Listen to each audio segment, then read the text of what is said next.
Hello and welcome to my Royal Titans guide. The Royal Titans are a mid-level boss found in the Asgarnia Ice Dungeon. The fight is intended for 2 players, so bring a friend, and if you don't have one, I understand. People are scary, and you can solo it too. The Titans each have 600 health, and are weak to crush weapons, but the difference in their melee defense is not much, so bring whatever you can. There are no quest requirements to fight the boss. For stats, it is recommended to have at least base 70 combats, 43 prayer for the protection prayers, and 75 magic to cast at least fire or water wave to one-shot the adds. A short bit of lore that I wanted to add is that Branda the Fire Queen has decided that she wants to expand her domain and has started into Eldrick the Ice King's territory. The Titans are located in the Asgarnia dungeon. Some of the ways you can get there are by Fairy Ring, Remington House teleport, minigame teleport to the Rat Pits, the Spirit Tree in Port Sarim, Explorer's Ring, or using the amulet that drops from the encounter that directly teleports you outside of their zone. Here is the recommended gear from the OSRS wiki. All 3 combat styles will be helpful for the fight. What you want to bring for each will depend on your level, gear, and comfortability with switches.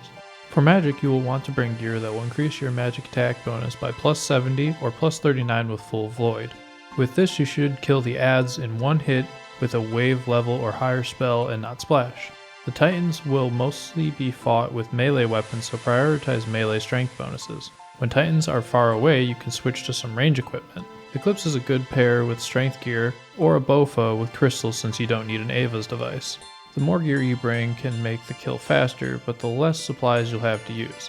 Balance to your own needs and experience. The Titans have a high range and magic defense, so it is best to use melee when possible.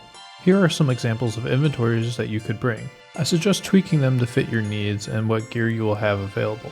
I was running full bandos with a Bofa swap and a few pieces of Virtus to kill the adds. When you enter or start the fight, you will have a small window of opportunity to do some melee damage to a Titan, since they spawn in melee range before walking away. You only get one swing off unless you swing a 4-tick weapon then swap to a halberd. I was using one of my Voidwaker specials here. While out of melee range, the Titans will spawn ice and firewalls. These will block your path and can be rid of by attacking with the opposite magic style. Fire gets rid of ice and water gets rid of fire. When I was duoing and I didn't have Twin Flame Staff, one person ran water magic and the other ran fire magic. It made it easier to swap to and already have it programmed on my wand.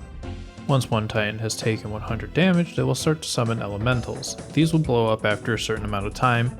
There is no indicator of when that is. I would suggest to try and mage them down during the range phases of the fight so you don't waste melee swings.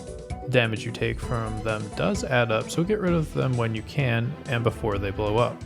They get one shot the same way the walls do, but you can splash on these, so you need high enough magic attack bonus. Plus 70 or plus 39 with full void will be enough. You can also kill the adds with a wall spawn, but that can be hard to manage. After about 20 seconds, the Titans will then come back into melee range and do a stomp attack. Standing in this can cause up to 26 damage, but this can be blocked by Praying Protect from melee. If you are solo or have lower DPS, it is possible to stagger the Titan's rotation so that at least one will always be in melee range. You can do this by staying away from a Titan as long as possible, so they will have to walk the max distance to get to you when they are going into melee mode, delaying their attack sequence. Phase 2 will happen after a Titan drops below 210 health, which is 35% of its total health. At the start of Phase 2, both Titans will make their way onto the platform, taking up 3 rows on both sides. If you happen to be standing in those areas when they do, you will be knocked back and take 15 to 30 damage. Here, the Titan's main attack will be an Elemental Blast. The blast will engulf the whole floor and attack 3 times, dealing up to 30 damage per blast. Luckily, they give you a nice spot to stand in to avoid such damage. They will still summon elementals and stomp, so keep your prayer on. I suggest waiting until the blast to deal with the adds, since you likely won't be able to melee attack the Titans here. The adds can be killed by the opposite elemental blast as well. You will want to kill the Titans roughly at the same time or risk empowering one Titan. An empowered Titan Stomp will do 10 damage through prayer, and will spawn the elemental blast safe spot on the opposite side instead of around the middle of the platform. It is possible to melee the Titan during the blast phase if you're gamer enough to get the ticks down. There will be a 1 or 2 tick gap between the blasts in which a player will be able to hit them without taking damage. You'll need a halberd for the 3-tile distance safe spot. Otherwise range them or take care of the adds during the elemental blast. On day 1, my buddy and I would focus down one Titan to get them into phase 2 as quickly as possible for more melee uptime.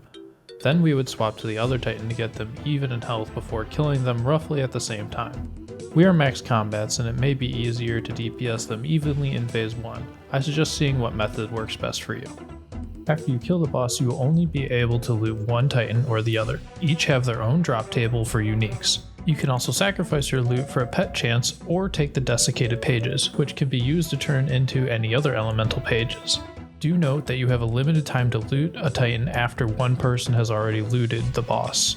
I have lost loot from this. One of the new items from the Titans will be the Giant Soul Amulet, which teleports you right outside the boss encounter. The amulet can be charged with big bones and law runes. If you have extras, you can trade them into the Odd Old Man for 30 big bones. Another new item is the one-handed Twin Flame Staff. You have to collect both the fire and the ice element staff crown to make it. This staff will automatically cast the appropriate elemental weakness spell for the target you are attacking. Next are the 2 prayer scrolls, Mystic Figure and Deadeye. These will upgrade the Mystic Might and Eagle Eye prayers you already have. Lastly, you can't forget the new pet Bran/Rick. Both Titans will have a chance to drop the amulet and pet. Veranda drops the fire side of the staff, Mystic Figure scroll, and herbs, where Eldrick drops the ice part of the staff, Deadeye scroll, and seeds. This is the list of combat achievements for the Royal Titans. That's it for my Royal Titans guide, and I hope you learned something. Please like and subscribe. If you want me to make a specific guide, please tell me by leaving it in the comments below. A special thanks to Marky Mark, AT Cromer, Bounced, Silly Goose, Vansman, OSRS Wiki, and my fiance.